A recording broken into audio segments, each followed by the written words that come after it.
Kumusta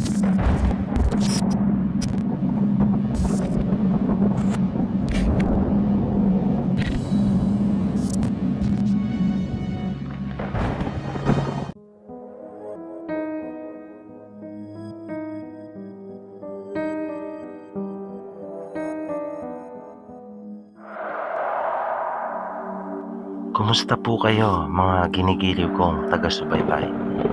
Muli po ay narito tayo para sa isa na namang kwento ng kababalaghan.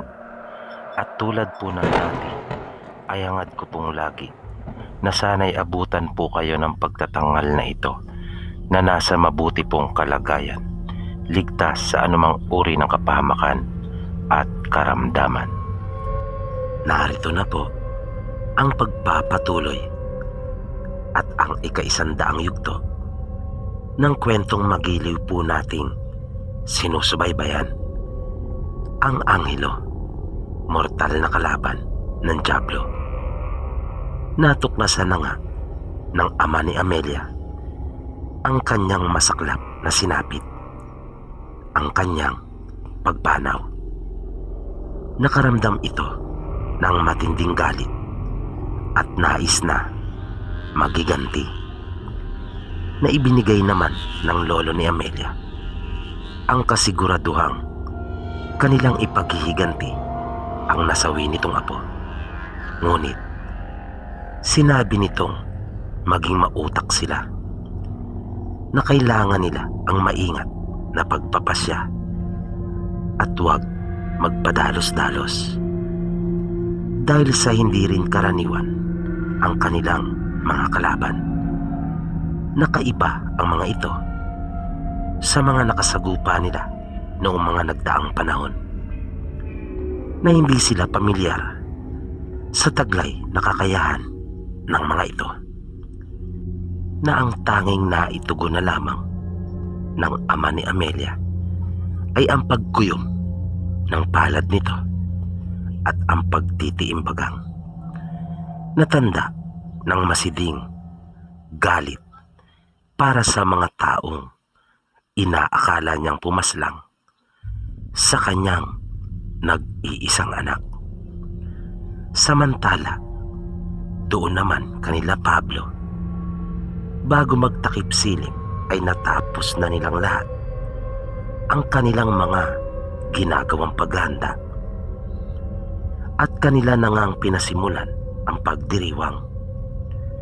Nagsimula sila na nagpasalamat sa panibagong pag-asa, gayon din sa buhay at lakas na ipinagkaloob ng Diyos sa kanila. Kanila ding ipinagpasalamat na minsan pa silang naligtas sa kapahamakan at kasamaan. Pagkatapos nilang makapagpasalamat, ay nagkaroon na ng kasiyahan, na binidahan kaagad ng lantikan at ni Dendeng.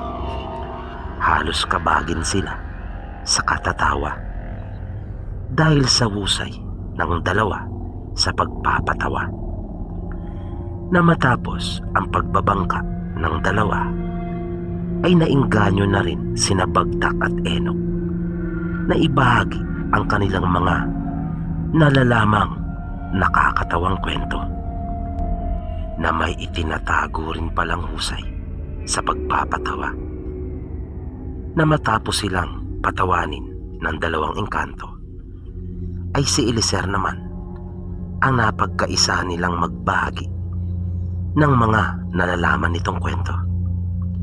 At hindi nga sila nagkamali, sapagkat naluha silang lahat sa katatawa sa mga kwento nito, na talaga namang bumagay ang kanyang kakulitan. Matapos ang masasayang pagkukwento, ay kanila namang napagkaisahan si Doris.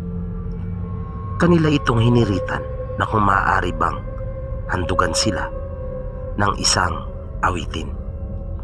Tatanggi pa sana ang magandang prinsesa, ngunit mapilit silang lahat, kung kaya wala na itong nagawa pa. Nasa simula pa lamang na ibukan nito ang kanyang mga labi, ay halos malaglag na ang mga panga nila dahil sa ganda ng tinig nito. Napanay ang hawak ni Eliezer sa pang-ibaba niyang kasuotan dahil sa makalaglag kasuotang panloob daw ang boses ni Doris. Naanimong ay anghel ito na nanaog mula sa langit at hinandugan sila ng isang awitin na napakaganda talaga sa kanilang mga pakinig. Na si Bagdak ay panay ang pagbibirong hinihimas-himas ang magkabilang balikat sapagkat napakalamig di umano ng tinig nito. Matapos ng awitin na iyon ni Doris ay hindi rin nila pinalampas sila Bernamir at Agatha na tulad ng prinsesa ay wala na rin nagawa pa ang dalawa dahil sa pamimilit ng mga ito na marurunong din naman talaga silang kumanta. Salamat na lamang sa pagtuturo sa kanila nila Pemia at Mira na tumayong mga guro nila nang mahinto sila sa pag-aaral, bunga ng kanilang mga dinanas na kaguluhan mula sa mga aswang at iba pang elemento ng kasamaan, lalo na noong panahon ng mga argan. Na pagkatapos nilang dalawang kumanta ay nagbigay naman si Mir ng suhestyon na sinabing bakit daw puro babae lamang ang kumakanta. Dapat daw ay palitan na gawin nilang tagisan sa pagitan ng mga babae at lalaki. Na pagkatapos kumanta ng babae ay dapat na lalaki naman di umano ang gaganti na kakanta, na marapat lamang di umano na tapatan ito ng mga kalalakihan, na sinang-ayunan naman ang lahat ng mga babaeng naroon, kasama na nila Aling Esusa at Dolor. Kung kaya sinabi ni Bernabe na siya na raw ang mauunang kumanta sa panig ng mga lalaki pagkatapos na kumanta ng kanyang asawa, na nagtawanan sila at wala nang nagawa pa si Mir kundi ang magpaunlak. Nahalatang hangang-hanga pa rin si Bernabe sa kabiyak nang marinig nitong muli ang tinig ng kanyang asawa, na matapos nitong kumanta ay pinalakpakan na kaagad nila si Bernabe upang simulan na ang kanyang pag-awit na halatang palaban. Nagpatuloy ang kanilang mga pag-aawitan sa saliw ng mga kasangkapang pangluto na naroon na ginawa nilang mga instrumento, na noong huli ay nagsayawan pa nga sila habang mayroong isang umaawit. Masayang masaya sila, na halata mong kahit na sa sandaling panahon ay nakalimot sila sa kanilang mga pinagdaanan. Habang lumalalim ang gabi ay lalo namang nagiging masaya ang lahat. Ngunit bigla na lamang silang natigilan nang makarinig sila ng isang malakas na pag-alulong. Ipinagtaka nila iyon sapagkat wala naman na silang alagang aso at wala rin silang nalalaman na may nag-aalaga malapit sa kanila. Nanindig ang mga balahibo ni Bernamir, tulad din ng lahat na naroon, ay hindi maganda ang kanyang kutob.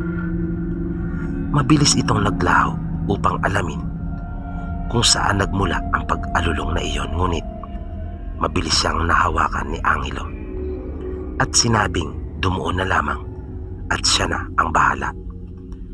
Pero bago pa tuluyang makaalis si Angelo ay nakita na nila sina Dende at ang lantikan na nagmamadaling makapasok ng kanilang bakuran. Sinabi ng mga ito na nariyan na umano ang sinasabi niyang panganib, na hindi pa nga ito natatapos na magsalita ay bigla nang bumungad sa kanilang harapan ang napakaitim na usok na tila napapalibutan ng mga kidlat, at nabigla silang lahat nang mabilis na kumawala mula roon ang mga enerhiyang umiikot-ikot dito na tumama sa kanilang kinaroroonan, kung kaya nagtakbuhan ang karamihan sa kanila sa loob ng bahay, habang sila Pablo naman ay umusal at pinigilan ang ilan sa mga kidlat na iyon na tumama sa kanila, na lumikha siya ng isang hindi nakikitang pananggalang na ang tanging mababakas mo lamang ay ang paindap-indap nito pagliwanag, pagkat binubuo din ito ng enerhiya na ang mga ugat na tila ginawang bakod na manienok ay nangatupok na bumagsak sa lupang nagliliyab. Umusal sila Angelo at kanilang mabilis na dinaluhong ang makapal na usok na iyon. Ngunit tumilapon silang pabalik. Hindi nila nakayanan ang puwersa na nagmumula dito. Narinig nila ang tinig sa loob ng makapal na aso na iyon, na sinasabing pagbabayaran di umano nila ang ginawang pagpaslang sa kanyang anak, na mabilis naman itong sinagot ni Eliezer at sinabing di naman daw nila nakikilala ang anak nito, na sinabihan pa itong gago ng prinsipe ng mga langkas, pagkat bigla na lamang daw susulpot at pagkatapos ay magbibintang. Pumunta naman sa harapan si Pablo na kanyang pinatahimik ang prinsipe at nagsalita siya.